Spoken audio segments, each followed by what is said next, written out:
federal debt is expected to surge to about $29 trillion over the next 10 years, reaching the highest share since the end of World War II. First of all, does that sound like it could be a reasonable forecast, with the administration seeming to take plenty of opportunities to question the legitimacy of CBO? And then secondly, what effect does that have on interest rates and the public, if indeed that's even close to being true?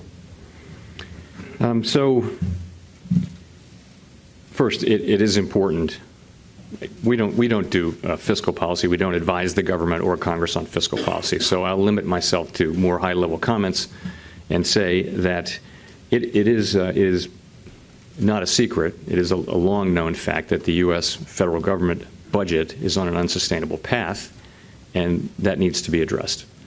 And that is driven principally by the combination of health care costs, really due to our healthcare delivery system, and the aging of the population. So, and there's no time like now when the economy is healthy, growing, people are working, to go after that problem.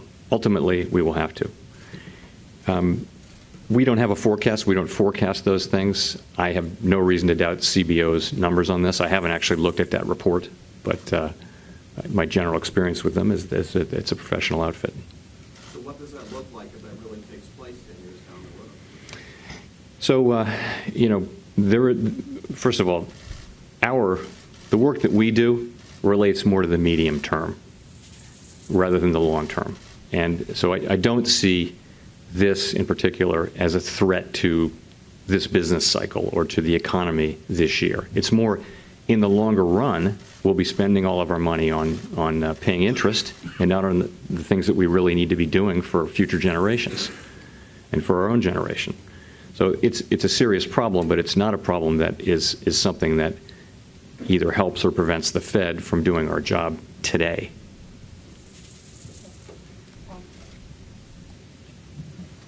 Hi, Chairman. Paul Kiernan from Dow Jones Newswires.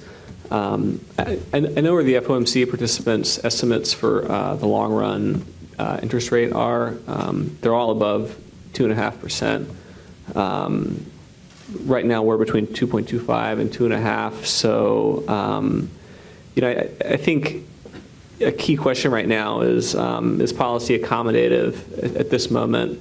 Are we looking at staying accommodative for some time, or has your estimate of neutral come down in light of the recent volatility in markets? Thanks. So the range of estimates on the committee starts at 2.5%, and that's kind of roughly where we currently are. And as I said a couple times, when you get to that range, you know that we can't directly observe the neutral rate. We only know it by its works. And so we have to put aside our own priors of what that rate might be and let the data speak to us. So we can do that. We're in the range. There are a number of committee members who are, right around that range. And I think we're watching to see. We don't, and I think that our policy stance today is appropriate for the state of the economy. That's my feeling. We're going to be watching data to see whether that's right, and we're also going to be watching data to see how these cross currents resolve themselves and how the U.S. economy performs this year.